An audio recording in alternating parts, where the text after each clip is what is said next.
I don't think I've ever handed out an 888, but I would love a reason to. Alex has a new goal in 2025. Give an 888. I keep that 888 on me. Yeah. Strap.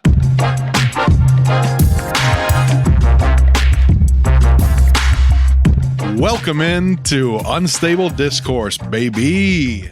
Yeah. Yes, sir. Let's go. It is season 5, episode 10. Is that correct? We've That's done correct. 510 of these? Yeah, 510. Wow. Not 510, bad. yeah. They're not all uploaded yet, but there are 510. Is this episode 73 actually, though? 73rd time we've done this. 73rd. Yes.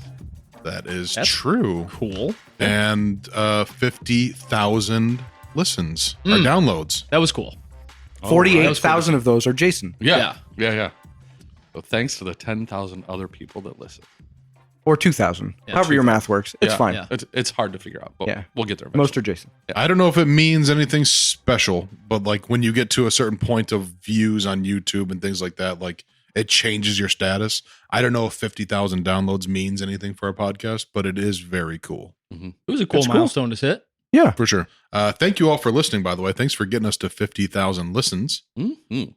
By the way, I'm Alex Seminary of Tailwind Media. I'm here with Ryan Fancher of Unstable Disc Golf Gear, Yes, sir. Sean Callahan of Delwood Disc Golf, Yeah, boy. Jason Callahan of Bag of Tricks. Yeah, other boy. We are joined by Mike Apostolou, a.k.a. Mr. White, Hello. of the Greater Joliet Tour Series. That was a very white hello. Yeah, That sure Yeah. Mr. It's- Clear. Remember, Mr. Mike Clear. is clear. Just Ryan is so white. that we're Mike is clear.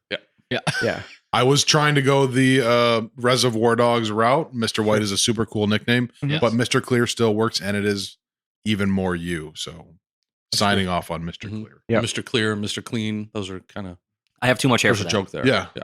That's a luscious head of hair. That's not going anywhere anytime soon. No. I would pay monthly for that hair. That's what I I- thought 20 years ago. No, I dislike my hair. Let's swap. Let's talk more about that. Yeah. What's wrong with your hair? Really? What? You said it. Now I need to know why. It's- As a bald person to hear that, I Okay. need to know why. It's curly and wavy and thick. That sounds amazing. Yeah. Also, what she said. Yeah. That's okay. I just can't do anything with it. It He's just- sick of being if envied. if I let it grow out for like a year, I would have a fro. Could you do 100%. that, please? Yeah. Please. Just do- Mike, It's just- it's not super curly, Mike, but it's just curly enough that it'd be like a weird big fro. Yes. Just until Clash next No. year. Loving would, No. would Amy Everything you hate say. that or love it? How would your wife feel? I don't think she cares. Oh. If you take notes from Dana She barely Vici, looks at me. Could you do a fro for fraction run? See? Starting Froction now. run? Starting No. now. No. We can keep you faded up on the bottom so your wolfies don't get too long, but grow the top out for fraction run. That would be awesome. No. And then we shave your head. No. Come on, These No. are all great ideas. please. I mean, maybe, but no. look at Dana Vici as an example. The wild hair is it's cool, man. It's swag points, makes a statement. I have negative swag points. I'm That's Mr. what we're White. trying to fro- work the fro on. can Trying to help. get you to at least 0. Get you into the black. Do at least Yeah. 0. Then your nickname can Yeah. evolve to Kinda Clear like Fro. Anyways, we're also joined by the Queen of the Canyons, Sheila Callahan. I'm sure the mics picked that Yeah, up. totally. Yeah. Totally caught that. Got This that is a laugh. special episode. We Yeah. haven't mentioned this yet, but we are not in the cab. Mm-mm. Nope. Where are we, boys? We're in the shed We are in the shed. over at Fancher Fields. What are we doing in the shed? We are shooting the shit in the shed.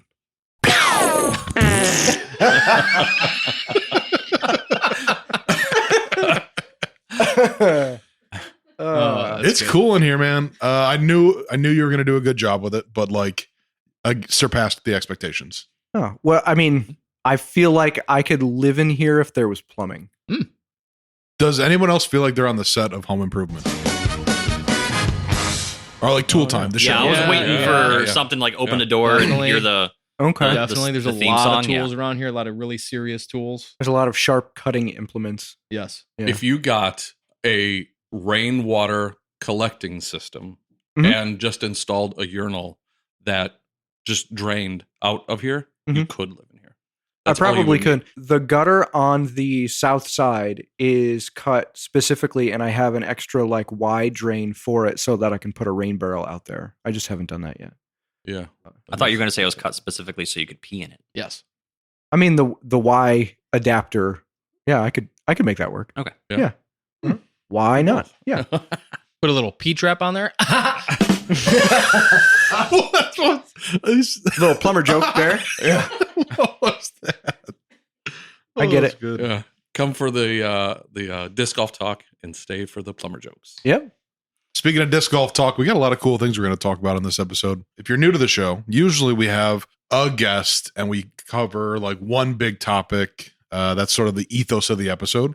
Mike is our guest, but you're not like the episode's not about you. You're just hanging out with I'm us. just shooting the shit. Just shooting the shit. And we have this whole list of cool topics to talk about today. Some of it's local, some of it's like national disc golf scene. Current events. Yeah.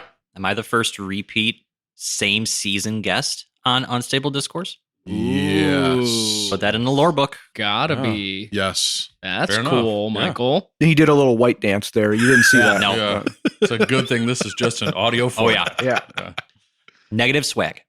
Before we get into all the stuff that we're going to talk about, all the big disc golfy topics, we usually start by talking about what we're fired up about.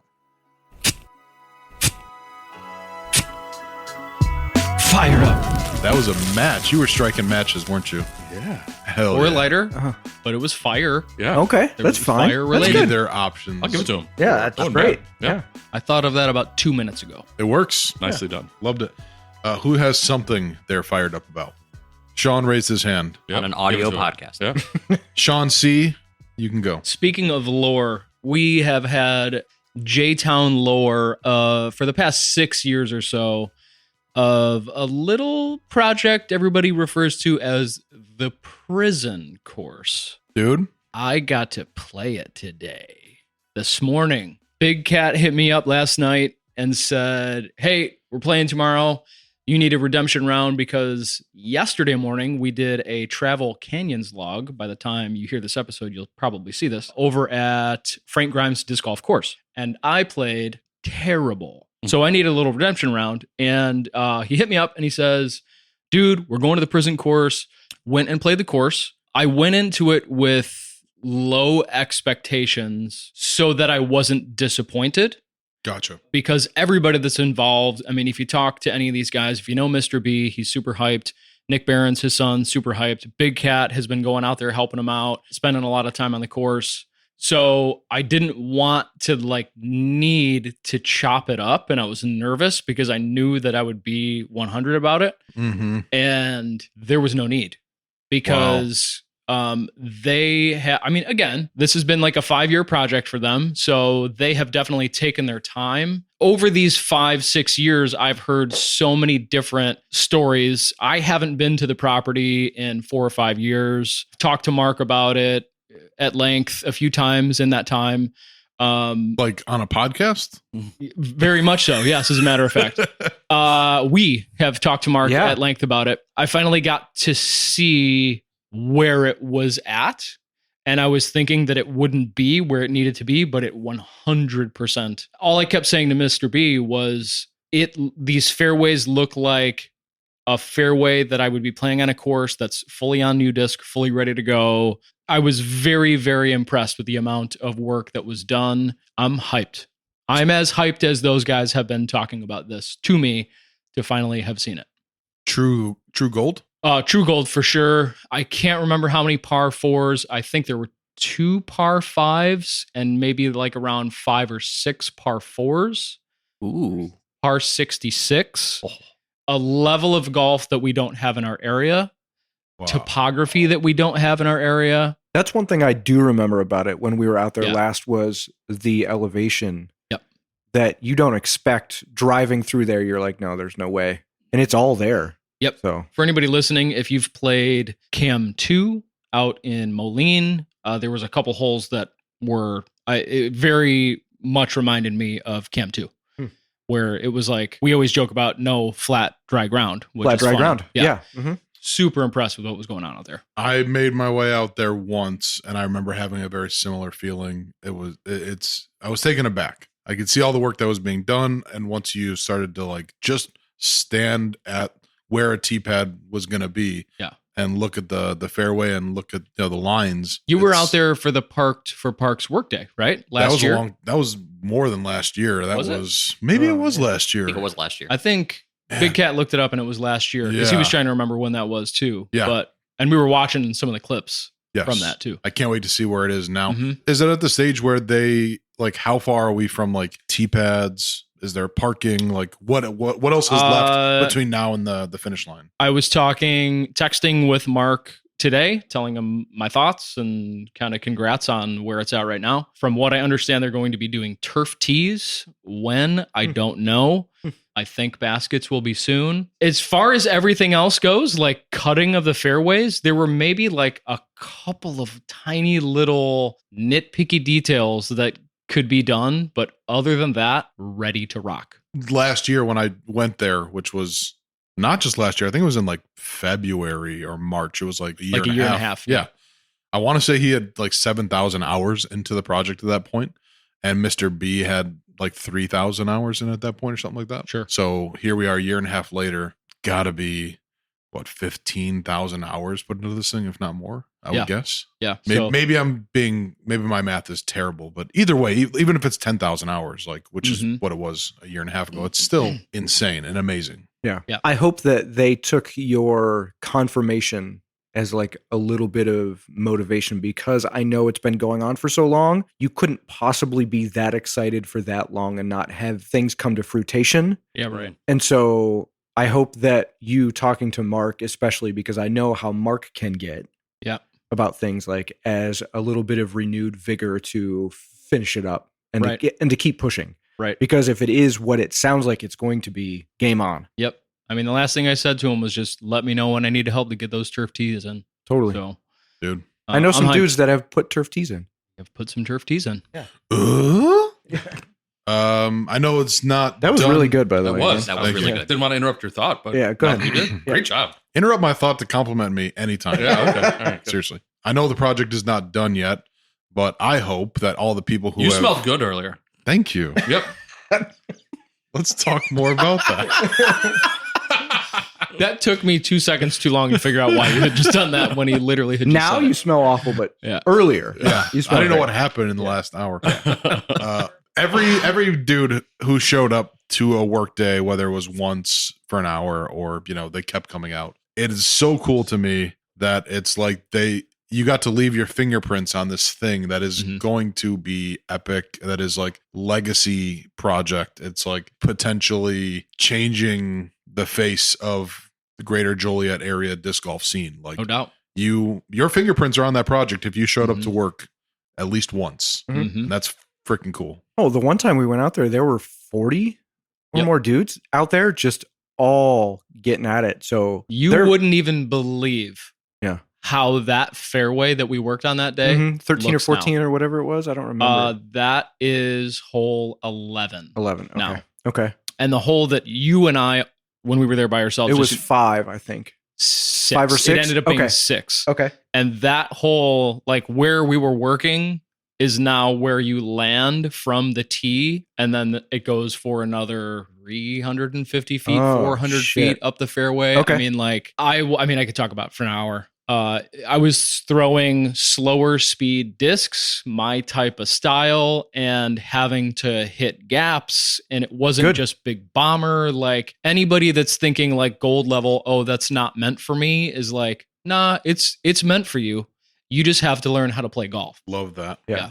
That's how I feel about Northwood Black. It's like, I know when I go, it's going to kick my ass, but if I just play smart golf, I can do it. And that's the fun in it, is like just playing the course the way you're supposed to play the Yeah. course. That was one of the things that Kat and I talked about in the shop afterwards. Was he asked me like, what was the comparison to Northwoods Black? And I was like, well, I've got mad respect for Northwoods Black, but what I saw this morning was like if Northwoods Black had a little bit more intent Beautiful. and was purposeful Oh. rather than just being like that. long for long's sake, because it needs to be long for that skill set. It's cool. Anybody else fired up about anything? Yeah, I got something. Please. The year Picture it. is 2024. No, I'm kidding. So I finally, after years and years and years, have a gold chain that I've been waiting since I was a young teenager for. Like 30. That was like your 13th, 14th birthday. It's been 30 years, 3 decades. Listeners, if you've listened to past episodes, you know this is a big deal. Before you start this, yes. You walked in and the gold chain was tucked into your shirt. Yes. So it was barely visible. The first thing out of Sean's mouth was, "You wearing a chain dog?" A chain dog? It was so fast. Yeah. And I so tried to hide it, but you pulled it out and now it's in front of your shirt and it looks great. The story around how I obtained said chain is Upchained. Go on. I obtained it. Yes, is Why is that? Why do we all find It's that so funny. It's funny. It's funny. We always Combining laugh. words, always funny. I'm more gonna do like a PSA for people now than anything, because I put myself in a situation that I shouldn't have. I wish there was a Jolene at the end of this. There's not. I put myself in a situation that I shouldn't have, and I did something really stupid. Did you go to the south side to buy a chain? Like, to the point where I honestly, there's a timeline where I no longer exist because of something that I did. Yeah. What? You I can't wait to put- Jolening mother. So I drive a lot during the day for work. Unfortunately, my job entails being in the van and going to job sites to either pick up material, deliver material, pick up trash, pick up tear out, blah, blah, blah. So I was headed up north, got off the highway on one of the clover leaf exits, and there's a black SUV pulled over on the side of the road on the right side Selling gold chain. with a gentleman outside of it waving frantically. Okay. The perspective with which I saw this situation was there was a human being that was truly, at least from his perspective, was in peril. This guy was not just waving, frantically trying to get my attention. Any other time, I am not the kind of person that goes, I'm in a situation where I can save somebody. But for whatever reason, on this day, I decided to pull over. Were you at the 11-mile marker? I was getting off of 290 on Tui. Skeptical for the record. Yeah. Continue. So he's frantically waving at me. I pull over. I'm trying to set a scene. The race is not important, but I would say he was probably Middle Eastern if I had to guess. So I pull over. There's no power windows or anything. So he comes up to the side of the van and I motion to him to open the door. He opens the door and he starts telling me about how he's from Florida. He ran out of gas. His kids are in this car. They're crying. If I could spare anything that would help. And I said, dude, I don't have any cash. And if I did, I wouldn't give you any. And this is like he's standing next to the van with the door open talking to me. I said, the best I can do is if you are truly in trouble, follow me to a gas station and I'll put some gas in your vehicle for you. And then he takes off his ring and he takes off his necklace and he's trying to like put it in my hand. He's like, here, take this. Like if anything you do to help. And I said, he kind of like grabbed my hand and put it in there. And I handed it right back to him. I said, dude, I don't want this. Second offer. And I'm like, I'm not stern, but I was being stern with this guy. And I'm like, I'm telling you, the only thing that I can do to help you today is to put gas in your vehicle. That's the option. And he's like, you don't have any cash, please, any money. I said, third offer. I'm working right now. I'm on my way to a job site. If he's out of gas, how is he going to follow you? So there is a gas station a quarter of a mile away. I saw that it was out of state ask plates. him to walk behind the car. It was for a out of quarter state mile? plates. So I was like, maybe he didn't know. I wasn't thinking rationally. I thought maybe he didn't know that there was a gas station close by. So I finally convinced him that that's his only option. We go down the off ramp. I pull up to one of the parking spots. He pulls the vehicle up to the gas pump. I proceed to I filled the tank. I put $75 worth of, the car was in fact empty. I told myself in the 30 seconds it took us to get to the gas station, I said, if this pump cuts off at $5, I'm going to have some choice words for him and act like a crazy person and he's going to drive away. But I put the card in, put $75 worth of gas in this guy's vehicle, and he hands me the chain, says, thank you, God bless you, puts the chain in my hand and drives away. In my head, I thought I was getting scammed, but the vehicle did in fact need gas. Maybe he's new to the States because he had a very thick accent. Maybe he was in a situation where he did in fact need gas. Maybe this was all real. And I started to feel like I'd done my good deed for the day. So he leaves. I go to the job site. I take care of that situation and I start driving. And that's when I realize all the things that I should have done that I didn't. I never once looked in my side view mirror to see if there was somebody approaching the car while he had my on the other attention side. Sure. from the other side. I didn't really see what he was doing until he got to the door. And I'm like running it in my head. And I'm like, instantly went from I did my good deed to I'm an idiot. I'm an idiot.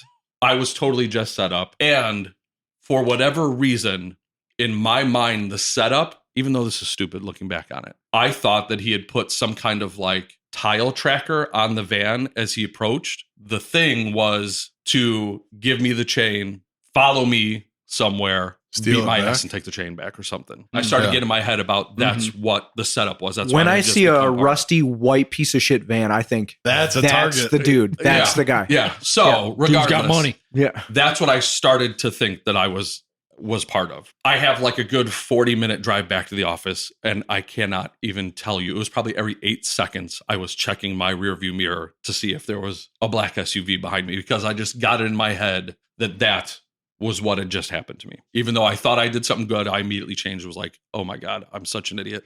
I'm going to get killed today. As I'm driving back to the shop, I remember that the Aldi's that I normally stop at to get my hummus, there's a cash for gold place that's like, I pass it on the way to Aldi's. I'm not going to the shop. If he's tracking me, I need to ditch this chain. I need to get rid of it right now. When I get off on Ogden, instead of going to the shop, I'm going to this cash for gold place and I'm getting rid of this chain because I don't want anything to do with that anymore. I start heading there, but I realize if I walk in with the story of how I obtained it, because I know I've seen Pawn Stars, they're going to ask, why do you need to sell the chain? I was like, I need to come up with a better story than how I just obtained this chain. So I come up with the story that somebody didn't have enough money to finish a job and he paid us with a gold chain and some designer sunglasses, because there is some truth to that story. We had a job where everybody on the job got tipped with designer sunglasses because that's the guy was part of this company that had them. So that's the story I concoct. And I go in and immediately the guy's like, what's up? And I said, I got a necklace to sell. And he's like, why? What's going on? I tell him the story. And he's like, okay. And he takes his black mat out and he tells me to set it down. And he looks at it. He doesn't even touch it. He looks at it and looks at me and goes, did you buy this off a guy on the street? And I said, no, the story I said, that's really how we got it, blah, blah, blah. I doubled down on it. And he's like, you sure you didn't buy this from a guy off the streets? And I was like, no. Third time, I double down. I tell him, this is how I got it. The guy paid us in these chains. And he's like, well, if you want to wear it around, you can, because it's fake. And I was like, okay, but you haven't touched it yet. How do you know? Then he reaches underneath the counter and grabs a Tupperware bin with about 75 of my exact chains in it and sets it down on the counter. And he's like, I've been doing this for 40 years. I have 3 to 4 people that come in here every day with that chain. What the guys typically do is they'll be on the side of the road and they try to, and he literally verbatim explains the exact situation that I was part of. That whoever this network of people is, he said, they're stamped 18 karat gold. They look real. They're heavy, but they can get them for about $1 a piece from China, and they buy them by the case of 1,000. They do anything and every, even if you give them $10 to say, he's like, he'll say that he's got kids crying in his van and all he needs is some money to put gas in. Like literally everything the guy said, this guy that owned the pawn shop then explains back to me that I was another schmuck that fell for it. And I've felt like such an absolute piece of shit since then. Like it's kind of changed me as a person. Why are you still because of wearing it. the chain then? As a constant reminder of the stupid thing that I did. Like I'm literally wearing it all You're the time. wearing your guilt? Thinking about like Shame. Shame. Shame. anything that you guys want to say to me, trust me. Jason's red letter. I've said it 10 times worse to myself because I put myself in this situation. Like I could have been killed. I could have been mugged. I'm not going to say that I was a But that was victim of never the something. dude's play. It was never the dude's He was play. just always trying to But get cash from you. because So you should at least have feel better this- about that. all he got out of me was a tank of gas. But even so, what I car still was he feel driving that it needed $75 worth of gas? Like it was, I don't know, some kind of black SUV. any SUV. Oh, it was an SUV. Yeah, it was there a it black is. Okay. SUV. Yeah, Gotcha. yeah. But I'm wearing it constantly to tell myself like, and I came home and I told Maddie, I said, Maddie, I don't care how the person looks. I don't care how good they are at crying. No matter where or who you were with. You never pull over. There are people whose job it is to pull over and help people. They're police officers. That's not the common man's role in society. Never Sure. fall for what I fell for. Unless they have a really cool chain to Unless, right? Yeah. But I thought it would be a good PSA for any listener if I prevent one person from, I mean, this guy, he was truly, his perspective on the situation was he was in peril. He convinced me in my 5 seconds of seeing him on the side of the road that he was in desperate need of help. And I fell for it. I don't want anybody to fall for it the way that I did. And that's the stupid story of how I got this chain that I'm wearing now. Shame. So here's a little silver lining. At least the dude felt so bad that you were being so genuine to wanting to help him that he still gave you the chain. Yeah. He could have just said, Because he could have just been like, thank you so much. right, And peaced out. right. He gave you the chain because all he really wanted was money. Like, Which gave me ultimately a hug, said God was bless you and your family. $75 worth Yeah. of gas he would have had to buy. Yeah. So you still gave him money and you got it. realistically, he probably needed the money anyways. Like you're not scamming people unless you're Destitute. Main thing, you ruined his ploy because now he doesn't have an empty tank. How of much gas. would you have paid for a chain? Probably about $75. There you go. Is Done. is the most I would have. Stop beating just to yourself get up, it. man. Yeah. Whether it's real or not. I wish I could. One day I will, but Honestly? I'm not there yet. Pretty sick story Yeah, I of guess. getting a chain. Yeah. I guess. It could have been lame and just I Yeah. ordered it on chains.com. Yeah, I think I guess. Yeah. you're Change with a you're Z. really beating yourself up for helping. And if you think that all of the companies that are trying to sell you a chain aren't getting them for $1 from China and then making it Yeah. Right. marketed really well, you just did it with one dude instead of a company that's doing it to a million dudes. I bought a $1 chain for $200, so that's stupid as well. I'm sure this is fake. I mean, I know it's not supposed to be like real silver necessarily, but Mhm. it certainly is not worth $200. It's already starting to fade on the one side. It's turning to bronze. Anyways, stop beating yourself up. It looks cool. You look It really looks great. cool. It looks great. Fly. And now that you have Yes. one on, Alex is not going to put his back on. Pass the chain. JK. The game. And- yeah. You should give yourself points on two fronts because you tried to help somebody and now you're giving a PSA to people. Yeah. Like you're doing all the good things you could do with this. Hopefully there will Done. be a day where I feel that way. It's still pretty fresh and I'm not there yet. You got to want to be there. Remember that. Yeah. Fired up. Yeah. Fired up to roast myself for the Yeah. next couple of weeks. Yeah. Roast it up. I think we should probably spend a little time in the Callahan rundown. Yeah. I got a couple things to talk about. 3 to be exact. We're doing it off the dome again. Off the dome, man. Is I'm that tired of looking at the going phone. forward? Is I'll tell this- you what, yeah. I listened back like 3 episodes ago and I was like, oh no, my friends have been letting me read from a list and sounding like an asshole for 5 seasons. Thanks, guys. We've When been I- talking about it amongst ourselves. Oh, I know. For sure. I'm There's a separate sure group chat there that is you're a not in. separate Yeah. group chat I'm not in. Quick couple of things on this Callahan rundown. I am going to try to do a flex start over at Shanahan the week before the 37th Shanahan Classic. More than likely, the date that I will put it in for will be Friday, October 11th, which is the Friday right before the 37th Shanahan Classic, which will lead up to and is live currently now on discgolfscene.com. Come on, Pete. The 37th Shanahan Classic. Still spots a little bit later in the year, as we know why. Get on to that discgolfscene.com and get signed up. So those 2 things there. And then also want to talk about the GJTS finals that will be at Delwood this year. On Sunday, October 27th, we will be having a lot of fun with finals, doing tee times for all the different divisions, leading up to then a publicly open sanctioned flex start right afterwards. So even if you are in the finals, you'll be able to go around, play your round for finals, win a bunch of money, and then come back and spend 5 of it on a sanctioned flex start at Delwood on the same track. That's correct. Super fun, super short. Those are the only things that I have on my list to talk about. Anybody else have anything for the Callahan rundown? Jason, when's your next trivia? Ooh, hit them with the dates. Oh, man. Let listeners know when they can come out and see this stupid piece of shit host trivia. Yeah. Thanks, Alex. If you are in the Lockport area on Thursday, October 3rd at 7 p.m., you can come to the VFW Hall to play some music bingo. There are 2 people here in the room that can tell you how good of a time it We were is. there last Thursday, had a blast. You could also come Thursday, October 17th. I'm doing it there at the VFW Hall as well. Both of those are at 7 p.m. and totally free. Just walk in, bring some dinner, have a great time. And as usual, every Tuesday, I'm always at Altar Brewing in Downers Grove. And every Wednesday, I'm always at Cellar Door in Downers Grove.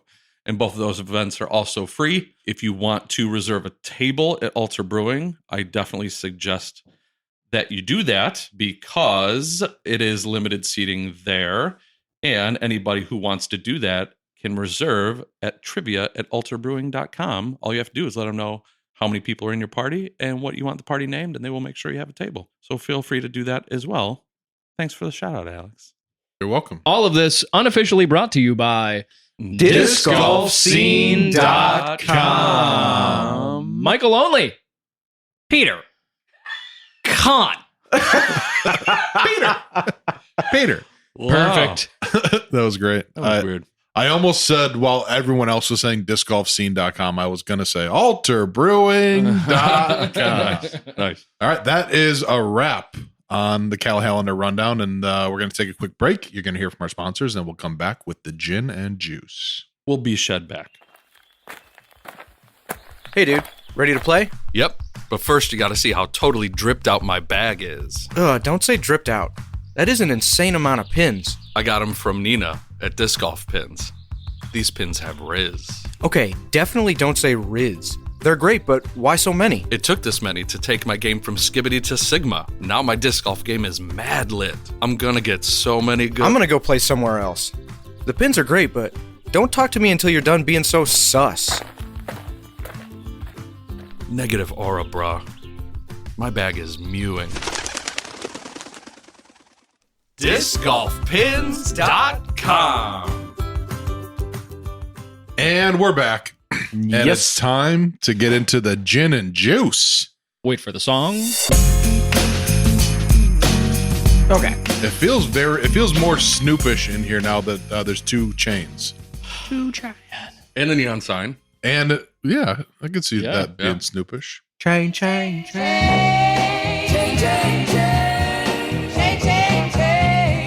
I bet Snoop, and I think this is a fact, he has a building like this on his property where he just goes to smoke and like play video games and just chill. Ooh. Do you think the city that he lives in had restrictions that kept him from building it any larger? I bet whatever city No, he they lives showed in, up and they're he like, has- Snoop, you can do whatever you want. He dude." has the key to the city, Yeah. whatever city he lives I wish I had the You got key the to key the to city. the city. Yeah, His neighbors had to get approval from him. yeah, I for had to their ask sets. his neighbor. Yeah. That wasn't awkward at all. The first thing we wanted to talk about on this long list of very interesting, compelling topics is the attendance of tournaments lately. Mm-hmm. How is it different to, let's just say, the boom of disc golf 2020, let's say 2020 to like 2022-ish? Mm-hmm. We saw tons of new players. Every tournament was full. You had to sign up for your tournaments right away. You didn't have to do shit to promote your event. Sold out. Every one of them. Yep. At least that's how it felt. Lately, well, I was in a little thread on the Greater Joliet page. He was in the Starved Rock area talking about canceling an event because he was like, because people aren't signing up for this thing. And, you know, he seemed pretty upset about it. And I don't know, it sparked a lot of conversation about like, why aren't events filling up now the way they were before? You guys are hosting tons of events. So what are you seeing? I would say, I mean, I don't have decades of pre-COVID disc golf under my belt, but I've got a few. And what I watched the same thing happen in 2017, 18, 19, and into 20 that we are now seeing just on a larger scale. Every year, we would see a lot of people that would be testing the waters of disc golf that I would not see again. We just saw a larger scale of that happen for the 18 months between, let's say, June 2020 all the way through 2021. Immediately into 2022, everyone in the industry was already talking about how that was already starting to dip off. And I was sitting there going, what did you expect? We've seen this every year. Not everybody that gets into disc golf stays in disc golf. They go really hard for 3 months because it's nice out and their buddies talk them into it, and then they disappear. It's a very small percentage of people that stick around. It's gotta be like that for most hobbies, most things. Totally. The like 10% of the people make up 90% of the population of who's, keeping that business afloat, kind of a thing. Mm-hmm. There's a lot of Donnie Longtons. Yeah, there's a lot of Donnie Longtons. So it's not that I don't take the conversation serious. I consider it a little bit of a yawn, because anybody that's paying attention is going, well, yeah, this is going to happen just like it happened in 17 and 13 and every other year since then, because we just saw a huge influx of people that got into it and then out of it pretty quickly. I don't know why so many people thought all of those people would stay in the sport and continue to play, continue to purchase, continue to attend tournaments and leagues. I would like to see the numbers, and I guess we could do that, but active PDGA memberships, like let's say 2019 versus today, because it's probably a large number more than it was in, I don't know if it's doubled necessarily. I don't want to throw words out like that, but it is declining, but declining from such a boom that there are still so many more people. So, well, we talked about this on the show before, that it took 40 years to get to 100,000 and then 4 years to get to 200,000. And we're approaching 300,000. We are getting there quick. Yeah. I bet it happens in 2025. I think that's like the natural. Yes, that's going to happen with any hobby, anything as it gets popular. It'll, ebb and flow. But I think with disc golf, what I believe is happening is in those years where 2020, 2021, where it got really popular, you also saw a lot of new event organizers or just events pop up. People who are like, the community needs this now. I'm going to help hey, all these tournaments are filling up. I'm going to give the community another option. It's definitely saturated now with events. So you can pick and choose rather than just waiting for the one that you're looking for to sign up. You can go to several different events in the same weekend. So they're not all going to fill. They can't. Right. So then you have players that are like, they can't afford to play all the tournaments. They don't have the time to play all the tournaments. So they have to naturally kind of be like, which ones are most important to me? Which ones do I think are run the best? Which ones I'm going to have the best experience or whatever? Right. They have to pick, and it's like a survival of the fittest. Absolutely. Most beneficial to my game. Which one am I going to play the best? Which one am I going to be able to hit my rating at? Hell, there's courses in the Chicagoland area that are known for, recently we talked about West Park and now it's a ratings killer. There's tracks or B-pin options at certain tracks that people will avoid because they know that they can't hit their rating at all. It's very difficult to do that at. Like, I've gone, and I'm not throwing Eagle Ridge or under the bus or anything like that, but I have played like 2-3 flexes at that course and have yet to hit my rating. Or like Crest Creek, like they always pick a tough track, and I go out there and I'm like, damn, this gets me every single time. I love that because I love the challenge of it. But some people will avoid that stuff like the plague. It's such a weird decision to me. Yeah. But yeah, Eagle Ridge gets me every time. Yeah. But I will say also to that, anytime we're running an event, everything to me is do better than last year. Hit what we did last year. If we had a spike or whatever, like that's what I'm aiming for. And, J-Town Championships was last weekend. And I looked back at the last 5 years of J-Town Championships. This was our second most attended, second only to the J-Town Championships in 2021 by like 7 people. So it's weird because like we have this overarching story of tournament attendance is dipping, but then I have these like immediate results that are showing otherwise. And I'm kind of going, all right, well, is it a perfect storm of time of the year, nothing else going on? There's so many factors to consider. I don't know why this was our second best. I didn't expect it to be, and it definitely didn't start off. You said earlier when we started the conversation that like they would sell out right away, and they would. And they aren't, but they are slowly filling as it gets closer. To where, 184 people at a B tier is awesome. I think that's indicative of what we were talking about. People are waiting to see what's available and what their best chances are to place, and who else is signing up in their division and what division they could sign up in, age protected versus not. And makes sense. Yeah. If you wait until the last minute, your odds of getting in the spot that you want are a lot greater rather than 2021, where you had to just hope and pray that you got in the first place. That's the point I was going to make, is like you at the peak, you didn't, your option was like, sign up for whatever I can as fast as I can and then plan my life around that because I know I'm going to be in that tournament. Mm-hmm. Now it's more like there's 3 different tournaments next weekend. Let me see what I have going on, and I'll end up signing up for whichever one works out for me. Like, what's the easiest to fit into my schedule? Yep. As dumb as it is, too, there are a lot of players that will wait for one particular player that's always in their division that they don't want to play against. Mm-hmm. And they'll see where they sign up, or something similar to that. And I've done that.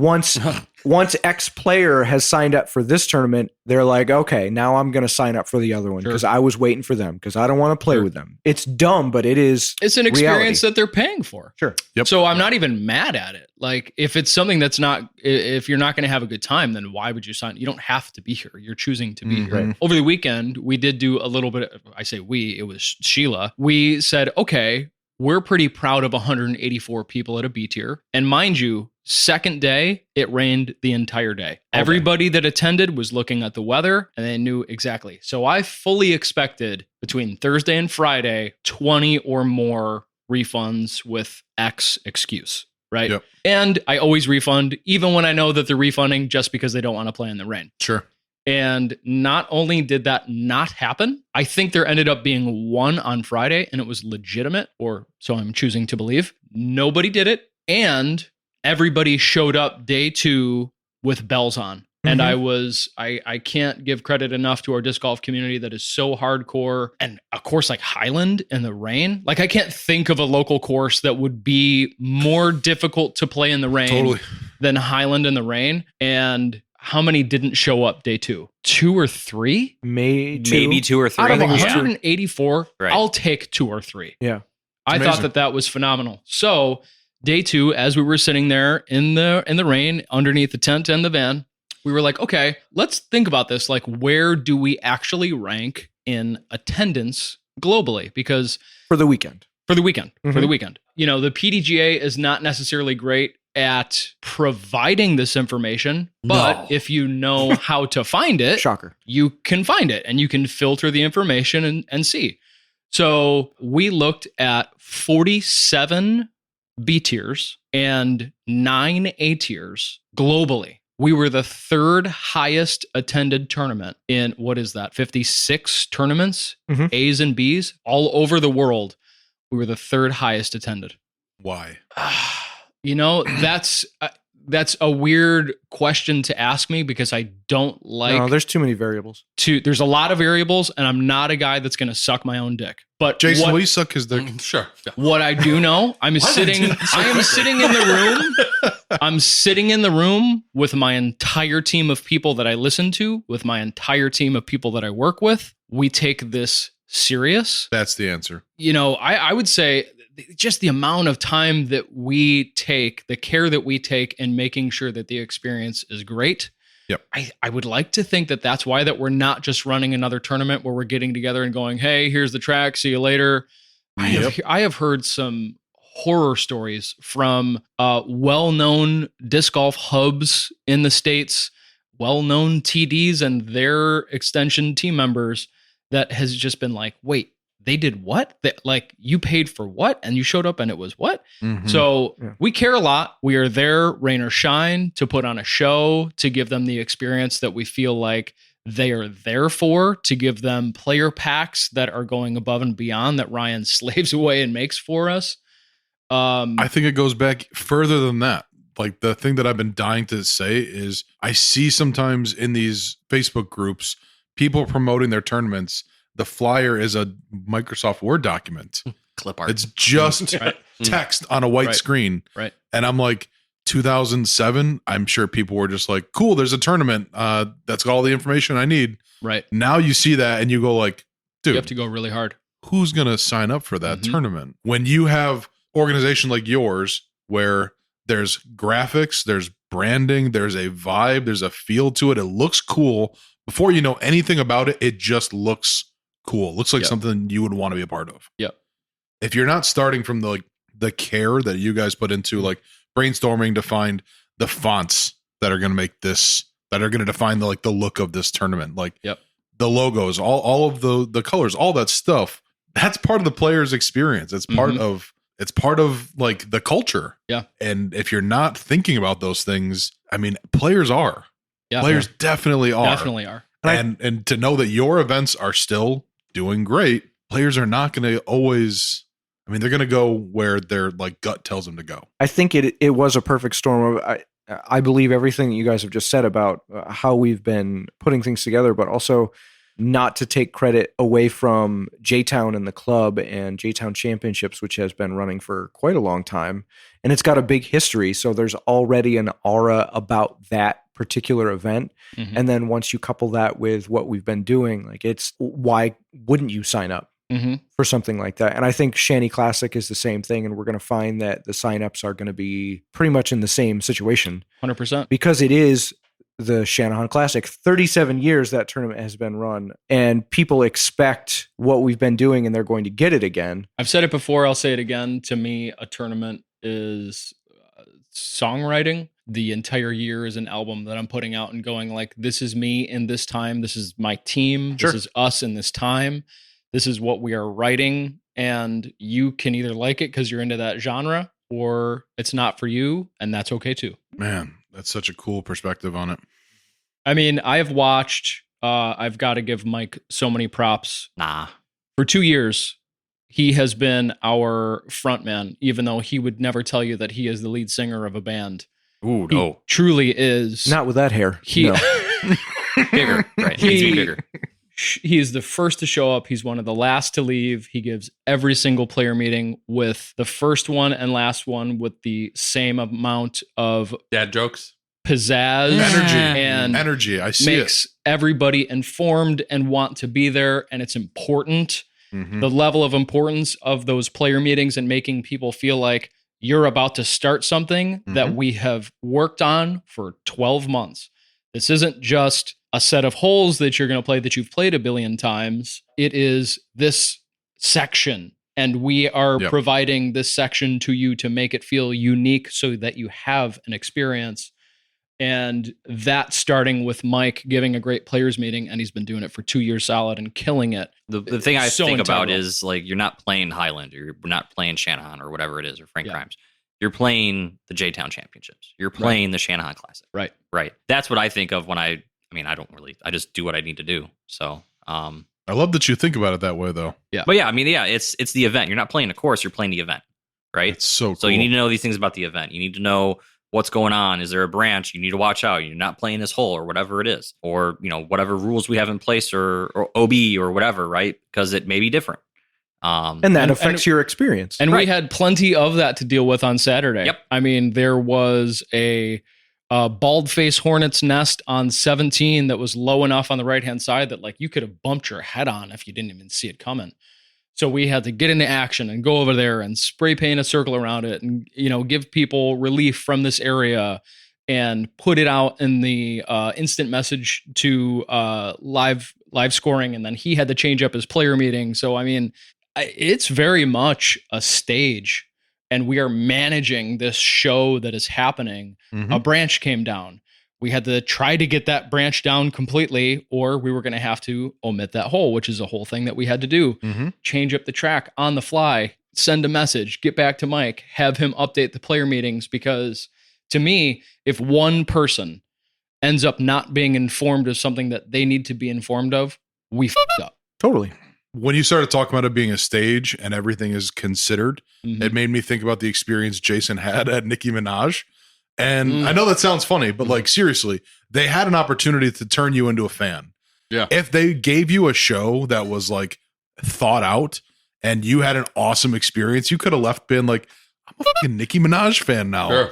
Instead, just all you felt was like, they just threw this shit together and like never again. Yeah. I really only had one other thing that I wanted to say about the tournaments and like not filling up. And it was that we just a couple weeks ago went live with our Heinz Emerald Dragonfly Open registration.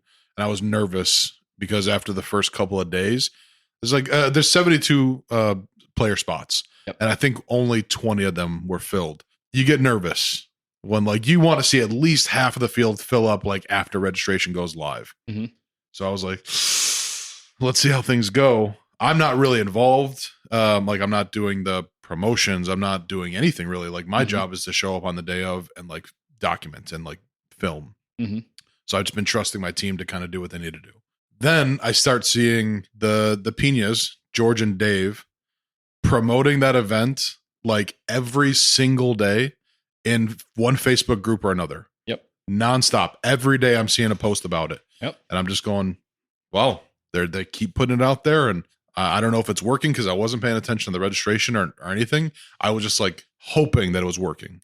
And I just found out when we met as a group, not like a couple of days ago, and it's full. So like you said, it does fill up little by little. Yep. But I think there is also an onus on you as the event organizer to, if it's not full, figure out. Yeah, how having to a get it pity full. party is not, you know what That I mean? ain't And that is, I will say it's a bit easier in my position. The TDs that are doing this stuff on the side, and I'm not saying that like they're amateurs and I'm professional level or anything like that, but like disc golf is what I do for a living. I mean, it's okay to say that without. Here's a for instance from this past weekend. I bought 190 player pack discs for 190 amateurs, and we got 137 amateur players signed up. So even though we hit 184, it was 137 AMs. So for somebody that doesn't sell discs for a living, they go, oh shit. Yeah.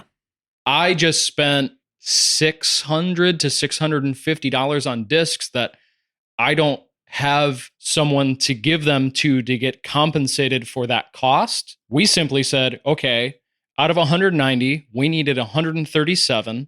Let's take the cost of 137 discs, apply that to the financials for the tournament. I'm going to take 53 of the discs and take them to the shop and sell them. Which is twofold. We get compensated back for the discs that you purchased eventually when you sell them at the shop, but also the payouts are adjusted so that everyone gets a little bit more of a payout because the correct amount of discs were calculated instead of the players paying for 190 discs and not getting those. Correct. Because that's ultimately probably what the TD is going to have to do in that case. Yeah. Right. Which is the level of, I mean, we sit there and go over every single penny and making sure that the player experience is appropriate. I mean, of course, to the PDGA standards, but also to our own. And that could we just go, oh, yeah, sorry, guys, you're paying for 190 discs and then we're going to give these away. We could, but we didn't. Because I don't have to. That's the thing. I mean, I feel like we have to talk about J Ray. Literally, the TDs who don't have that option to like, there's like an escape route. There's a way to like, balance everything out. You are in a precarious position most of the time if you don't get the exact number of registrants for like whatever your players pack is. It can be like crippling to you as an event organizer. Right. I will say with the J Ray Bud Hill Masters event, I was surprised that somebody. What is the J Ray Masters event situation? We know, but like for a listener who doesn't know yet, he had registration go live for this event very early on in the year. I want to say February. It's been going on for years. It's like a prestigious event. Prestigious event.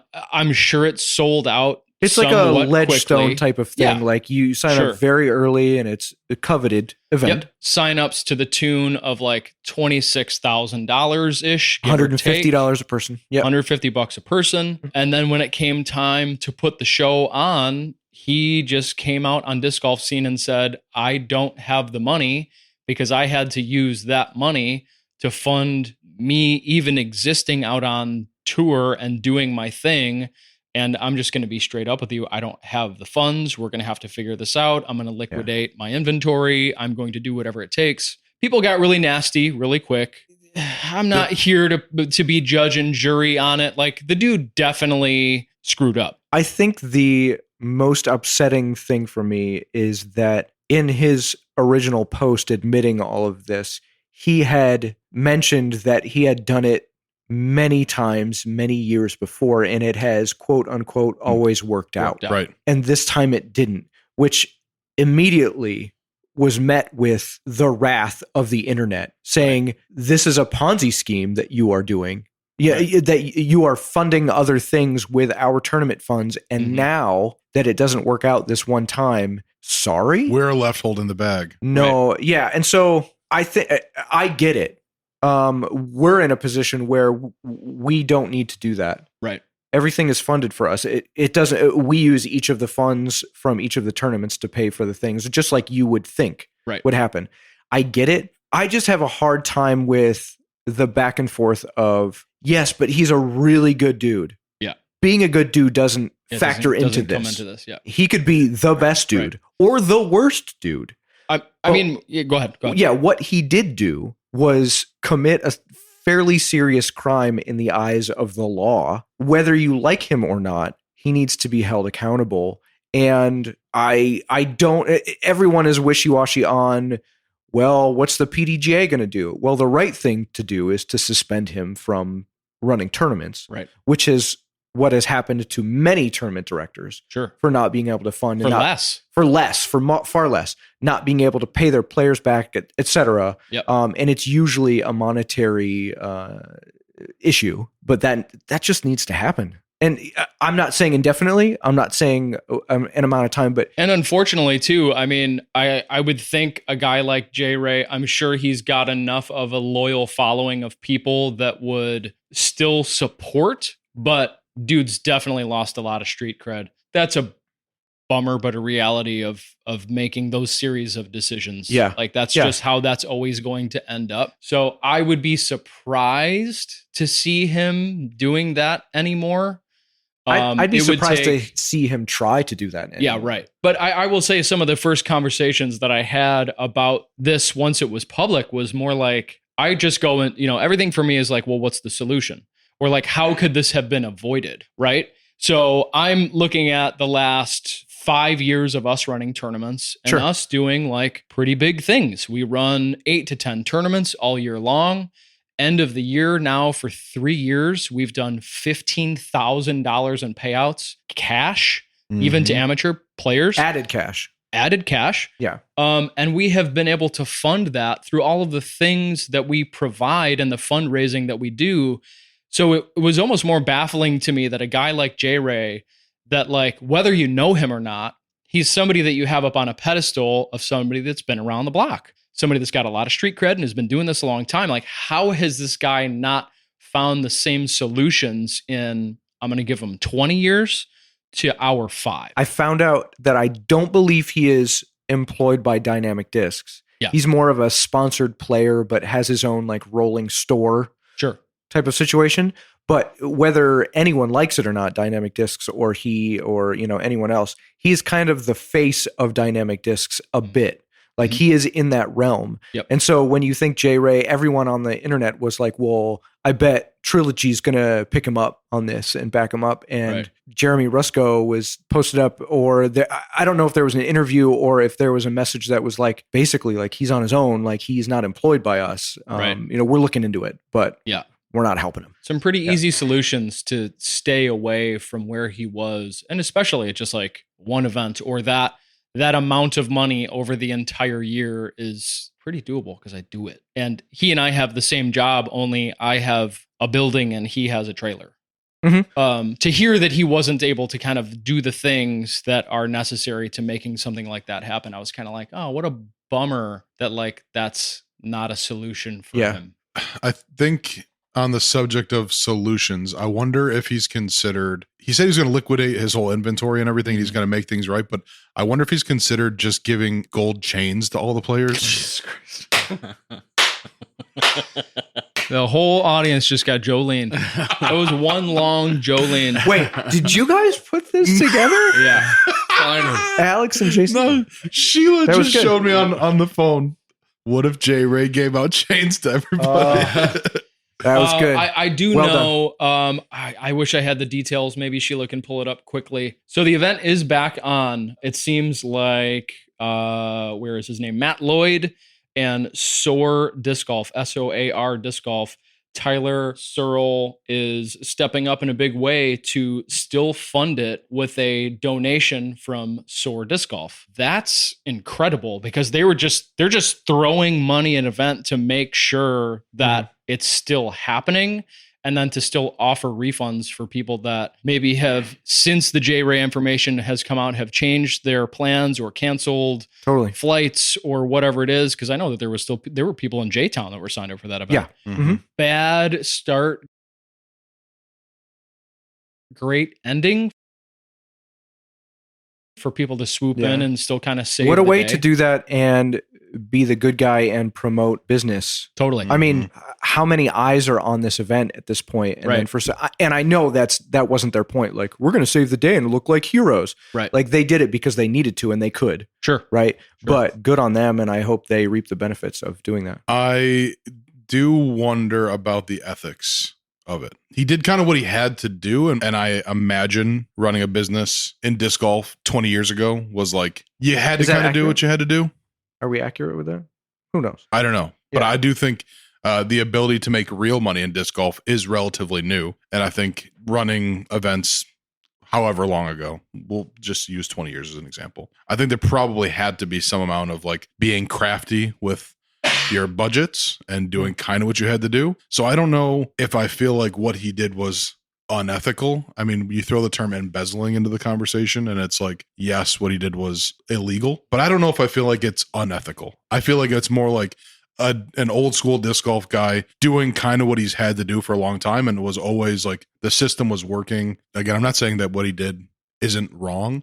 Mm-hmm. I'm saying to me, it doesn't feel unethical. It's definitely unethical. I do think that he knew that it was probably not the right move for Mhm. years, but it's always quote unquote worked out. People paying for a tournament in February will fund the tournament that he throws in April and the clinic that he runs in May. And then, he makes a little bit of money off of that. And, he's robbing Peter to pay Paul, Right. hoping that he can fund everything and eventually make a little bit of money at a time. Mhm. And then when it comes time to run this event, he'll do it. You can't tell me that he didn't know that what he was doing was not the correct thing to do. Right. I want to reiterate that J-Town Championships last weekend, we lost $63. Not only do we not make any money, we lost $63 on the tournament, which is pretty damn good overall, considering the $16,000 or whatever it was in total total entry fees and all of that, Right.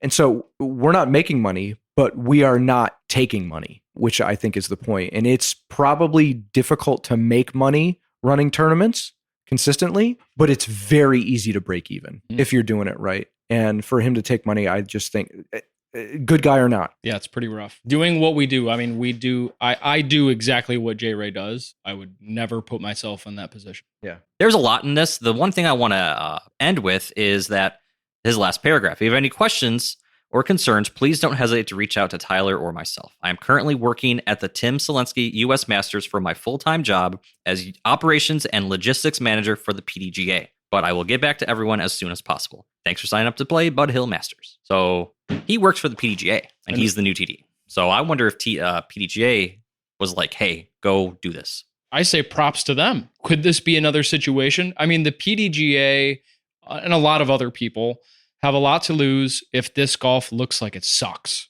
Yep. Right?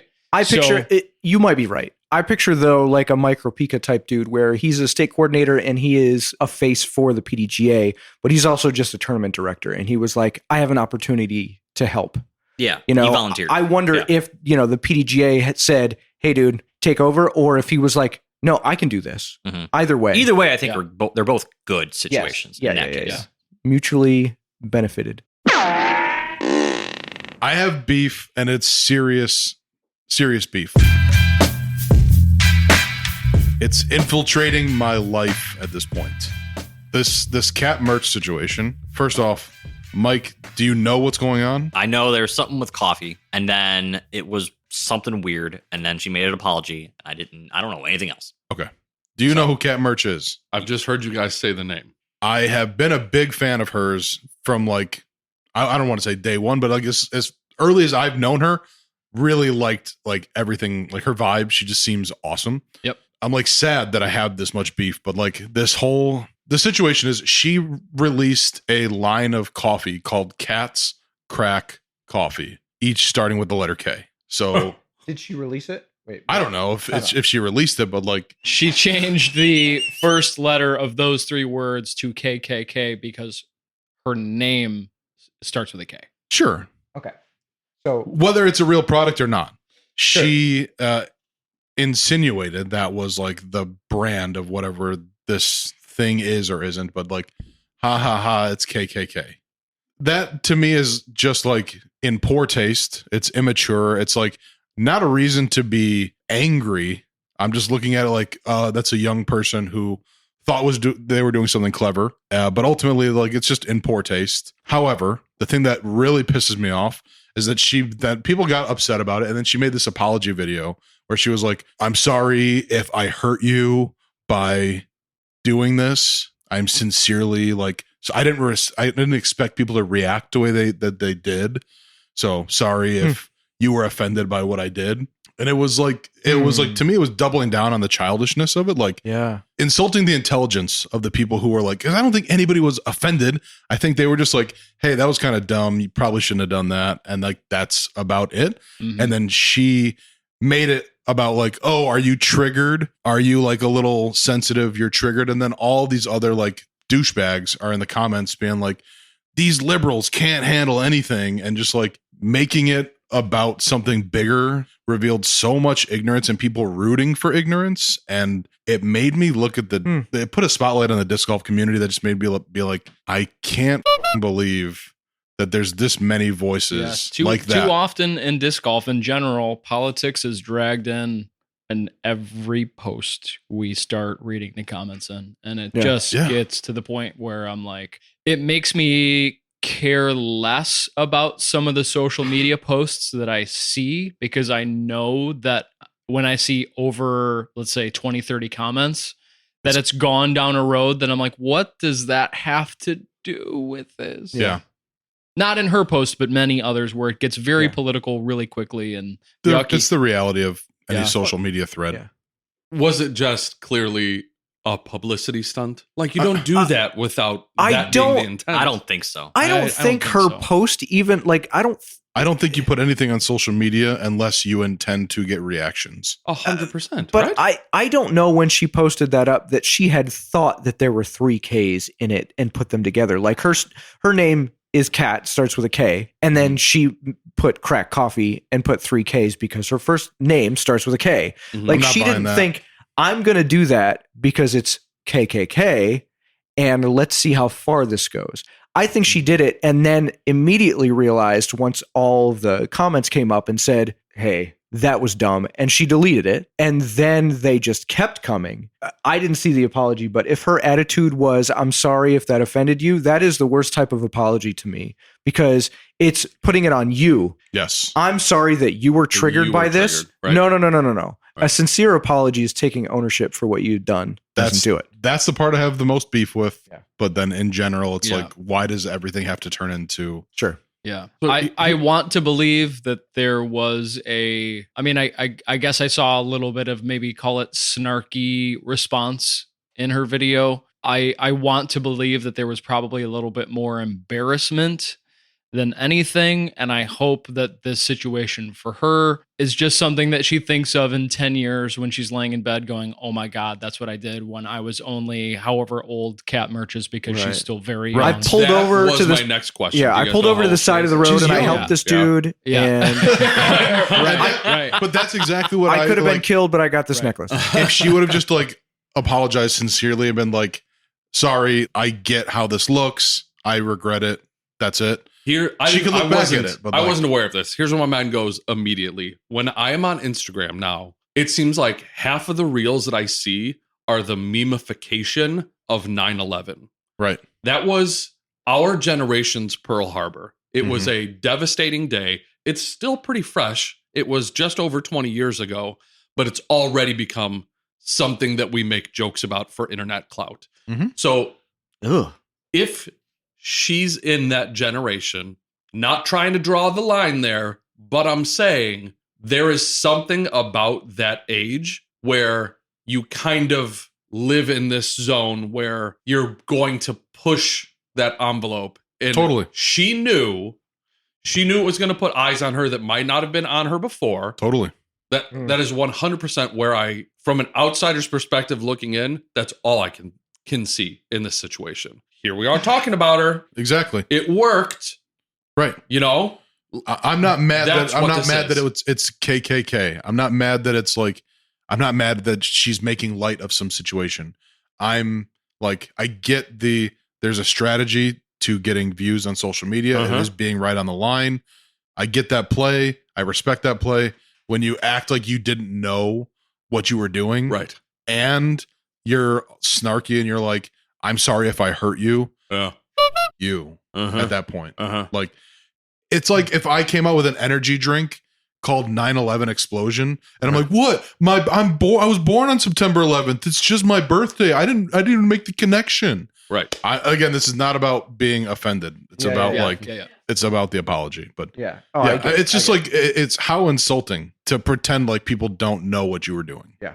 That's all. Absolutely. I always thought she was cuckoo for Cocoa Puffs in the first place. Yeah. What, I 'cause she don't dated want to low class, bro? believe. I don't want Yeah. to believe that. Yeah. She's got eyes on her.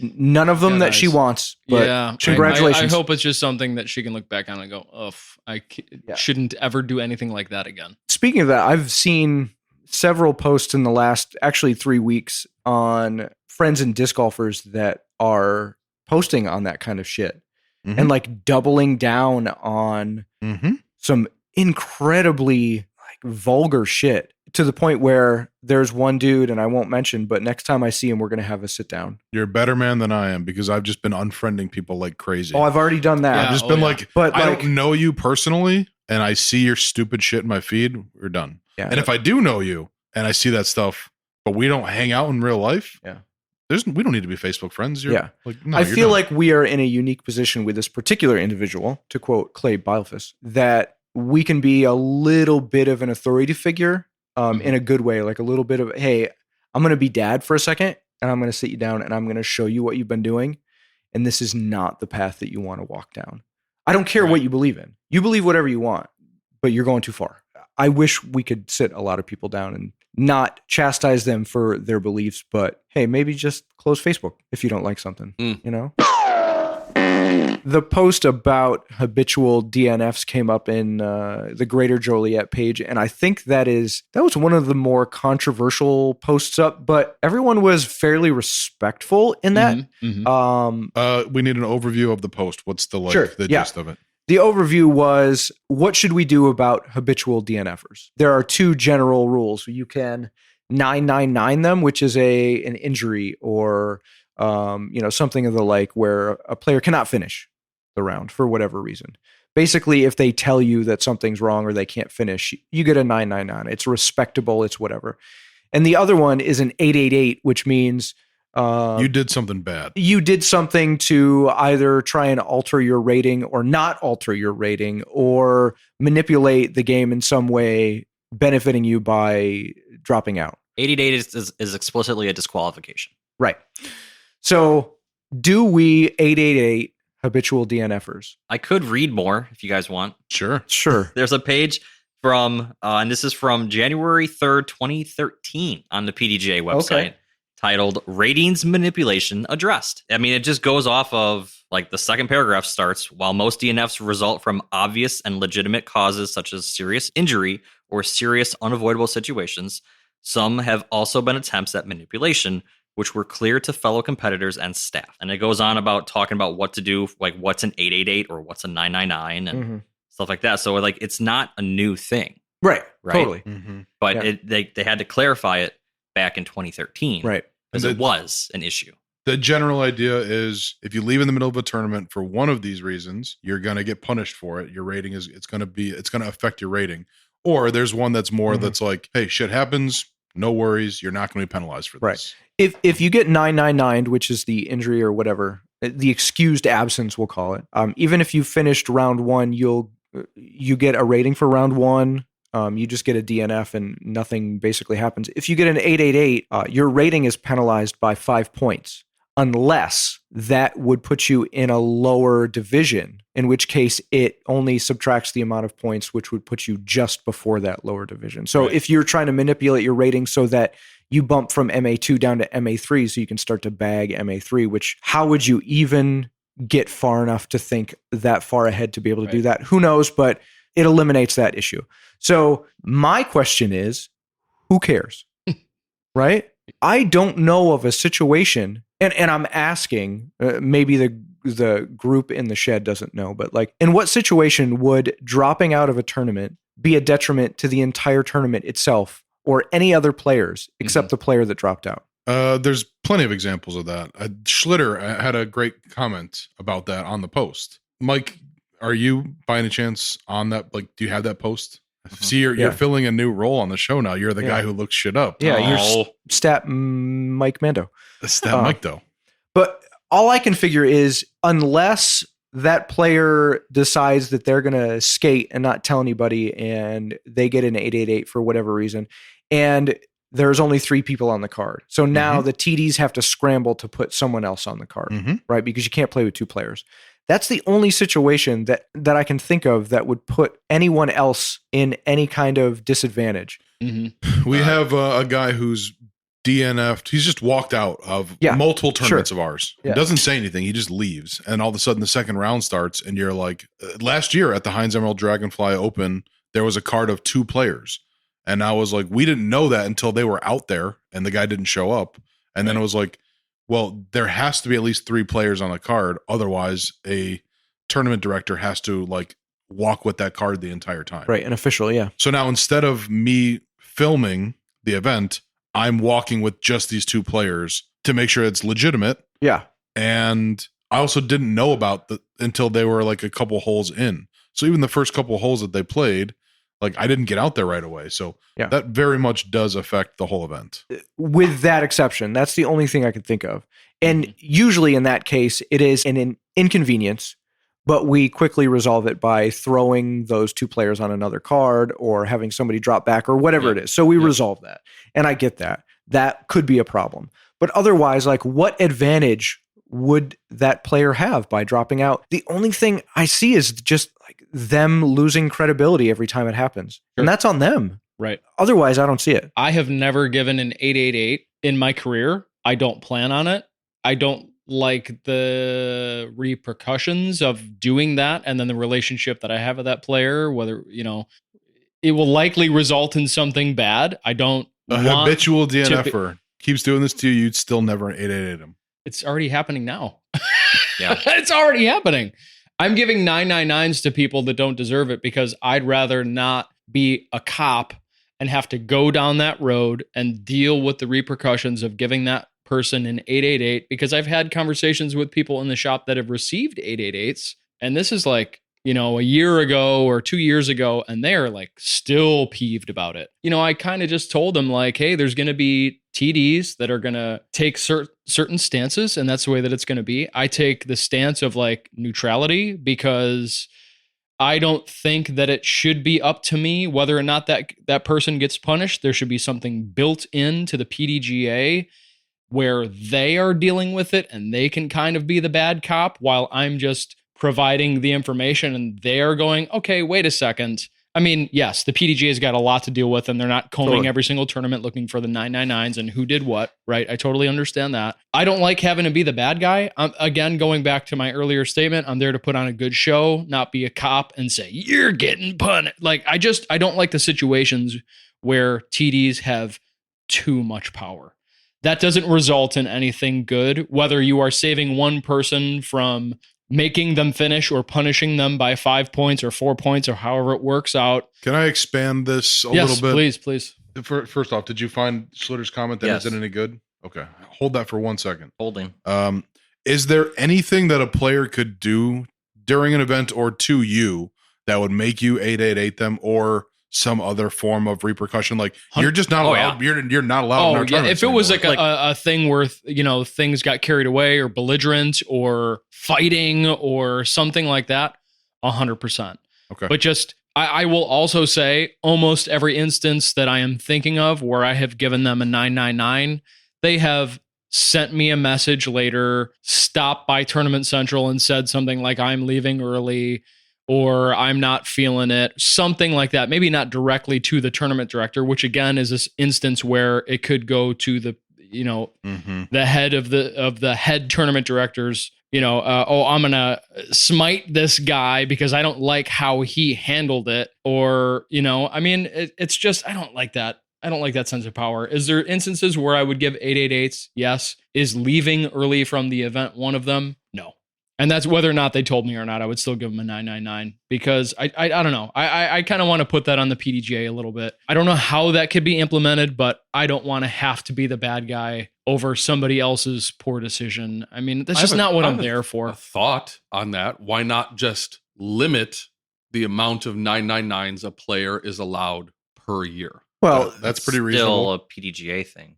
We have no control over that. but let's say somebody's at their limit and then they hurt themselves. They get 888. That's not a justified use then of 888. Yeah. It's So- tough. I can't see a reason to use Sean's verbiage. I can't see a reason to be the bad guy.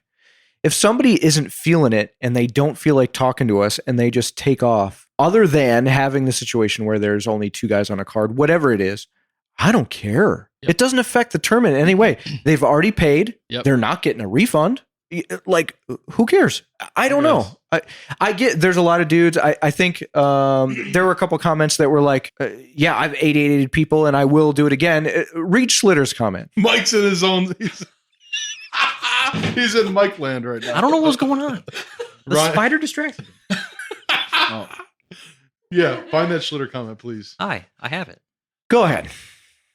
He says he doesn't care. I'll paraphrasing. IDGAF. How about that? Why are you DNF? If you tell me you are DNFing, you get a 999. If you don't tell me or I learn about reverse sandbacking, so the round so you don't hurt your rating, please accept this 888. Yeah. So Schlitter will. What that's about, fine. That's fine what- for him. I'm just not going to deal with What's it. your take on a guy drops out, doesn't tell you? Now there's a card of 3, which is fine.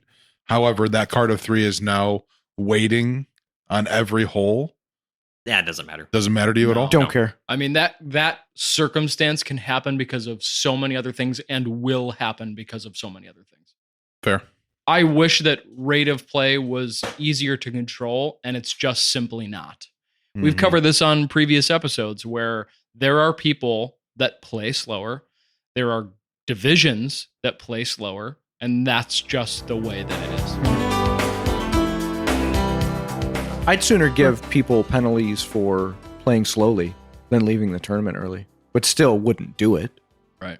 But I feel stronger about rate of play than I do somebody not feeling it and taking off. Yeah. I don't know.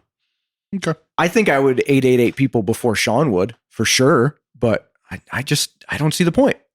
I think 888 would be used for something where it's like justified disqualification, like you are threatening or assaulting someone, something Oh, where like sure. like you could like file a police report or something Absolutely. like that, right? Absolutely. Totally That different makes scenario. sense. Absolutely. Everything else, like you guys are saying, Yeah. it's a 999. Just move on. It's done.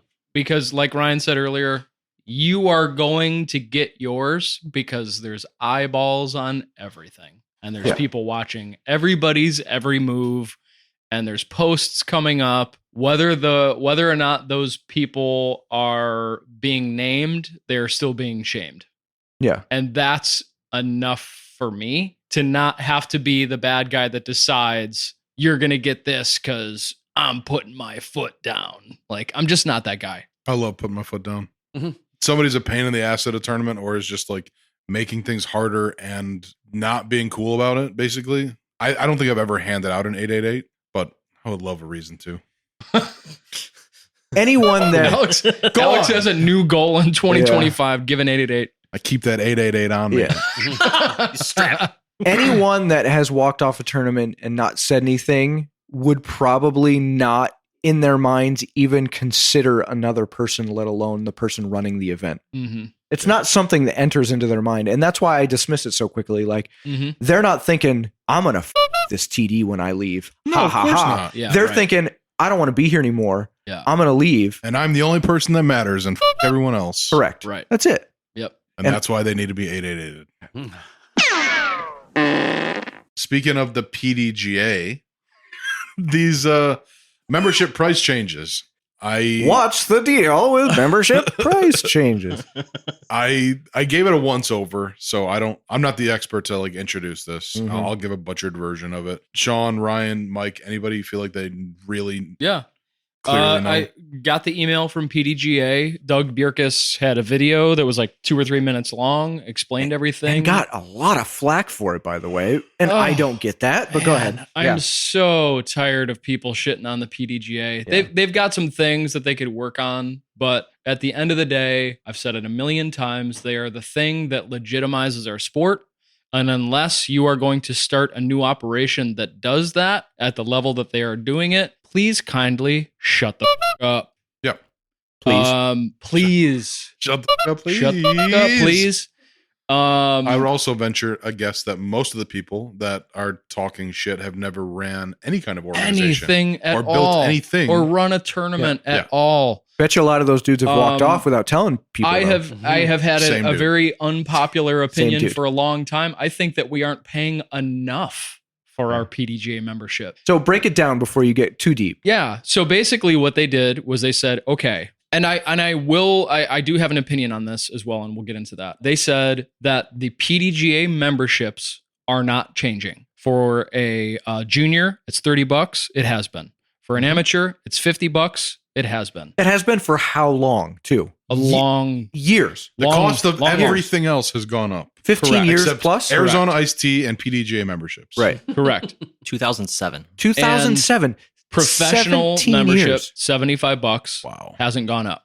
Right. But all the things that you got with that $30, $50, or $75 tier are now options to add on at the end.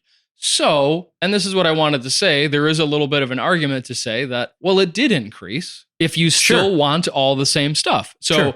I want my PDGA tag. It's Mhm. the thing that I look forward to the most when I get that package. I take that tag off. I put it with the rest of the tags that I have. I hold it in my hand for 5 minutes and go, I've been doing this for 15 years. That's so cool. And then I put it down on my shelf of disc golf relics that I have down in the basement, where it waits until the next year when I get my next tag. And that's important to me because I like little trinkety shit like that. Mine's on my bag. I got all of them. So, I mean, on one I throw hand, mine straight in the garbage. on one hand, it didn't increase because if you want an amateur membership, it's $50. Mhm.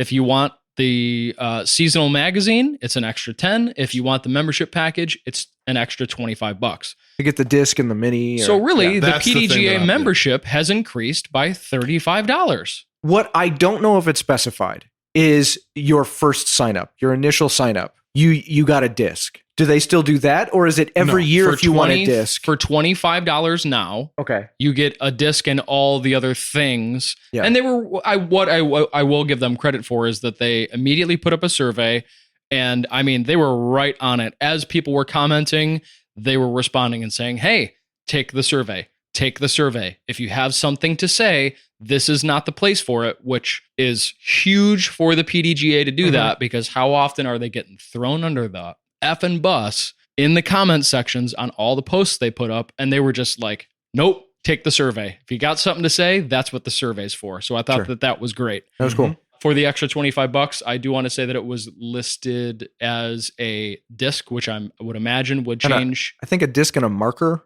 something like that. And I would imagine that tag or those other things would Yeah, be yeah, in there yeah. because that's really all it was. Maybe Yeah, they yeah. send you a sticker. Mm. I've never cared for the magazine. I would say almost everybody that signs up for a PDGA membership doesn't need or want that magazine for the extra $10 that you're going to pay for it. Alex, We're being honest. I would prefer if they sent me a VHS, the recordings of what's recently been going on. I don't, Yeah. Like the magazine was awesome when I joined the disc golf community. When I was like 2014, 2015, social media wasn't as big as it is now. Mm-hmm.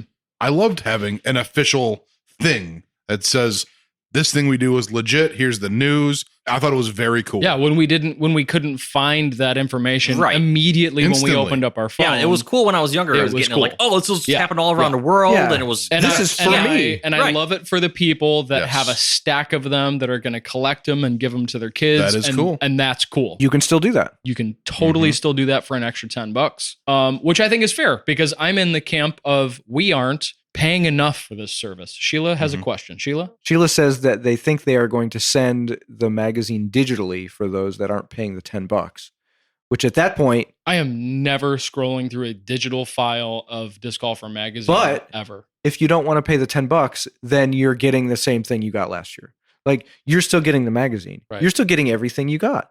I would pay $100 a year I would pay, I almost think also, and I started to think of it as in like how we run tournaments. At what point are they going to say, okay, you need to be signed up by January 31st, 2025 in order to get all of these other things that we're going to have to pre-order based on the number of people signing up for them. Totally so if they're really solid. trying to cut costs, they need to have a Yeah. hard stop on when you can sign up Yeah. for those things. That That's was going to pretty be great. my question. I want to know the data on how many people are going to pay the extra $10 for a magazine. Is it even going to be viable for them to print it? I at think the that point. reality of the print industry is that whoever is printing anything, Yeah. they'll take whatever they They'll can make get. it as cheap as possible. they'll Yeah. make it- with they'll- yes. tens of thousands of active PDGA members, I bet they would still hit their minimum if they have one. But I just want to reiterate, how much are you paying for milk or a sheet of plywood or a pound of hamburger? Yeah. Right? And you're still paying the same price, $50, that you were in 2007. Some of you weren't even born yet. Mm-hmm. Everything has doubled, if not tripled in price. Right. It's Yeah. I didn't dawn on me until today that Mhm. the PDJ has been charging the same thing. The same thing. I Almost think 20 that the years. way that Yeah. they handled this, I'm still going to call it an increase, is the best way they could have possibly done it by saying, if you want all the extras, just Mhm. pay, just click the box. Here's what you're going to get. And the people that will, and the people that won't. Perfect. And that's the end of it. I also think, and immediately in the comments, I saw somebody that said, why not tier it? If you plan on only playing local C tiers, can I pay a certain amount? If I'm going to travel and I'm going to play bigger B tiers, or I'm going to play Ledgestone, or I'm going to go play Bud Hill Masters, whatever it is that you're going to play, can I pay a different price point? And immediately PDJ comments, Survey. take the survey. That's why we're telling you to take the survey. So don't just leave it here in the Yeah. comment section to die.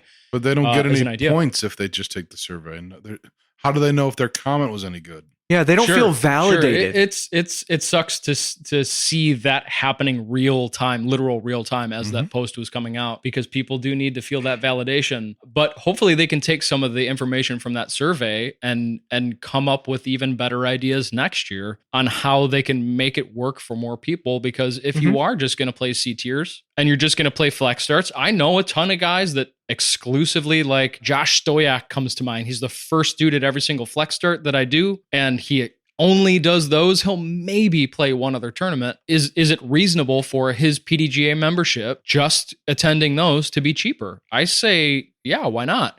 If you're a hardcore PDGA member that's going to play 30 events in a year and it's going to be a smattering of A, B, and C tiers, well, then shouldn't it be extra? Yeah, that makes sense to me. Totally. You're getting two different services. They have to do more with your information. Why wouldn't that cost more? Sure. It's a great idea.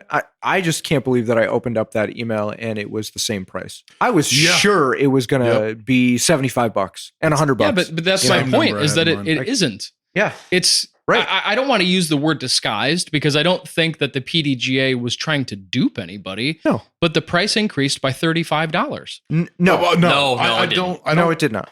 If you want the same thing, No. You don't get a disc every year. No, you if never you did. want a disc, No, if you want a it's disc, that was an $25. add-on.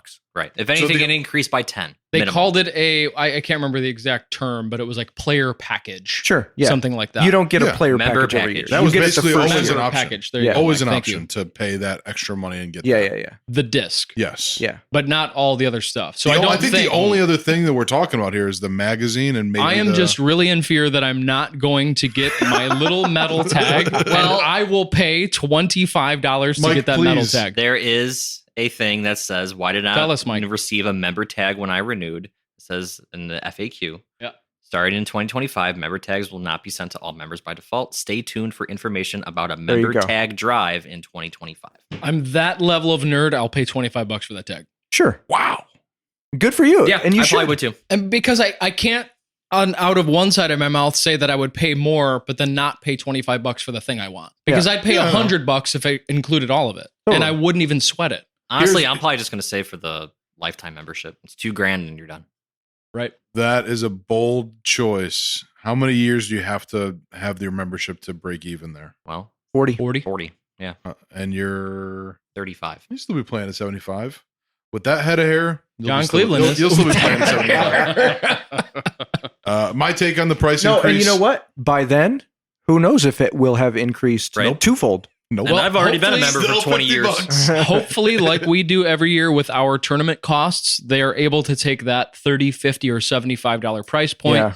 reallocate where those funds are going, because those funds are not going to cover magazine, Exactly. tag, sticker, Right. anything else. That's Yeah. what I love about So- this decision. I think that it is the best of anything that they could have done, because if they would have just straight up come up with a price increase, it would have been pandemonium. Yeah. For sure. And I was ready to rage about it when I Yeah. saw that the price was going up, and then I saw what they did. And now I feel really glad that I'm paying the same and I'm getting what I wanted. And I feel like that means the money I'm giving them is being allocated more purposefully. Right. I'm not helping to contribute to this print magazine that A, kills a lot of trees, B, it's just not for most people. Mm-hmm. So the money I am giving them now is being spent better, I assume, and I love that. Totally. And we have to assume it is. That's Have to assume. Until proven those were otherwise. most Yeah. of the comments were, well, what do I get with? Shut the Yeah, up. you don't know where every dollar's going now. Yeah, For the last 14 years, you haven't don't known. worry about it. We got a trip coming up, and I've heard so many good things about this place. Mm-hmm. Can I set the stage up with a little bit of a Yeah. backstory? Yes, Yeah. please. The reason why we got here, because I did that so much when we went down to Fox Prairie with the Hallies, and how that came to be, which was a very funny story. And this one is almost exactly the same. We were up at Sandy Point, Yes. and I had gotten a couple of missed calls from a Mr. Jim Schultz, not knowing at all who he was or what he needed. But he was very adamant that I get a hold of him. He left me it was like a couple missed calls back to back, couple of voicemails. And I was like, oh my God, dude. Like, Yeah, to the point where I is this remember an you're like, emergency or like, yeah, you know- don't understand. We're on the trip right Yeah. now. I'm not calling yeah. you This back, is the dude. sanctity, Yeah. dude. Yeah. Don't mess with the sanctity now, Jim. So I call him back, and through talking to him, I quickly put together, oh, this is Jim Schultz of Lake Arvesta fame. He is coming to Delwood for the first time. He wants, now what I am coining the term Sherpa. He wants a good Sherpa when he comes and plays Delwood for the first time. I was like, light bulb, this is exactly the Halley situation. We are going to utilize this connection as going to Lake Arvesta and putting together a podcast episode of UD with Jim Schultz, getting the treatment, getting the tour, getting the Sherpa. So he did come to Delwood, and we had a great time. Jim turned out to be so many more things than I even realized. He also started Eagles Wings, the Christian organization within disc golf that so many of our top players belong to. Joel Freeman, Isaac Robinson, Ezra Robinson, Gannon Burr, Alden Macbeth? Harris, Paul Macbeth, all the guys that are on tour that attend church and are Yep. Christian dudes belong to Dustin that Comes organization. to mind right away. Mhm. Dustin Leatherman. Yeah, exactly. That was one of the first names that he had mentioned. Mhm. So super, super cool guy, 69 years old. And yeah, it was very funny. Nice. The Christians are gonna love that. On a couple of holes was like out driving me with just that like old man strength of like throwing like heats and sails on these like hyzer flip. I was super impressed with his game, super Smooth. impressed with his all around everything he had to offer. Really cool guy. So because of those couple of missed calls on the trip and that connection with him, we are going to go out to Lake Arvesta and get the Sherpa treatment from him. He's super excited about it. None of us have been to Lake Arvesta, and super looking forward. I'm not gonna be able to stay the night, but are you guys planning on is there a room that you can sleep in where you can get assaulted by a ghost? Probably No, not. No, I don't. You guys I don't grabbing a think so. hotel down there? Yes, it Yeah, would be a hotel. yeah. No, Camping's out of the cards? no horse trailer. Mm, Yeah, nothing like I that. think with weather, We'll see. camping is never a good idea. Don't we already have a hotel booked too? Yeah. I have already Yeah. booked the hotel. Yeah. You booked it. Hot tub. Hot tub. tub. So yeah, super looking forward to Lake Arvesta. I mean, I've heard nothing but Same. dude, you gotta go. Dude, you gotta go. Yep. So we're gonna Kevin go. Derrick raves about that Yeah, place. we're gonna do the UD treatment and go check out a course. Really excited for that. I mean, Mhm. we've had so much fun doing that. Fox Prairie, Idlewild. I mean, this is the new way, in my opinion, that we do this as a group. So If we don't do more of that, I'm quitting the show. for real. Oh, okay. Seriously. Cool. Yeah, they continue to fall into our laps, and we continue to turn them Yep. those connections into things. So very cool. That will be the next episode. Wow, really? Mhm. Yeah. Holy cow! So I guess if any listeners have any feedback for us on Lake Arvesta, love to hear from you. We're already stoked about it, but If you have anything Yeah, cool tell to us share, your experience. yeah, we'd love to hear about it. What do we need to know before we go that maybe we won't find out that you tuned into? All right. And we are not going to get into the fantasy frisbee analytics and reconnaissance tournament today, but on the next episode, we have some catching up to do. What events are we going to get caught up on, Ryan? The Green Mountain Championship and Maple Hill, which is playing right now. Yeah, so MVP Open. And actually, it'll be in a couple episodes because we're going to do the Lake Arvesta show next time, but we'll wrap it all up. Yeah, in I like due when time. there's a couple of tournaments, so it's like, oh, there's like a lot Yeah. of moving happening And with points. There was an ace today at Maple Hill. There was. So Matty O. So there's going to be a lot of spins involved. Who's got Matty O? Who's got 2 thumbs and has Matty O? This guy. Who Yeah. cares? It's all about So Eric O. we're going to have a lot of spins. So stay tuned for that. Cool. Well, on the next episode, we'll get into that and we'll get into the mailbag. We're taking a break from the mailbag today. We got some good audio mailbag stuff to pick through for the next episode. And I think that is probably... Sorry. A little bit of spit went down. Good. Do you care about us at all? Sorry. Keep it down, He please. choked on his chain. No. That's a wrap on this episode. Thank you guys for listening. This is a lot of fun, by the way. Ryan, the shed is already one of my favorite places. Mhm. Yep. Me too. Fancher Fields. So there's a little magic here. I like it. Mike, thanks for hanging out. Yeah. Always helpful. I had fun. Jason, thanks for the cautionary tale. Yeah. All right. All right, guys. Trying to be Thanks. clear. Thanks for listening. Ah. We appreciate you. Make sure you go and like, follow, subscribe, all those things. Smash that like button, as they say. Blech. Until next time, y'all, keep it on the fairway. See ya. That'll be good. Shed you later. Bye-bye.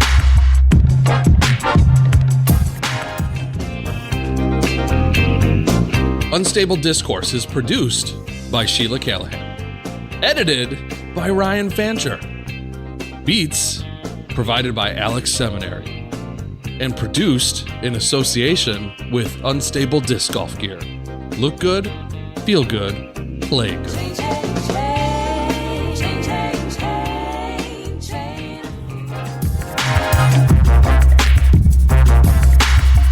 Unstable Discourse is a Top Secret Studios production. You already know.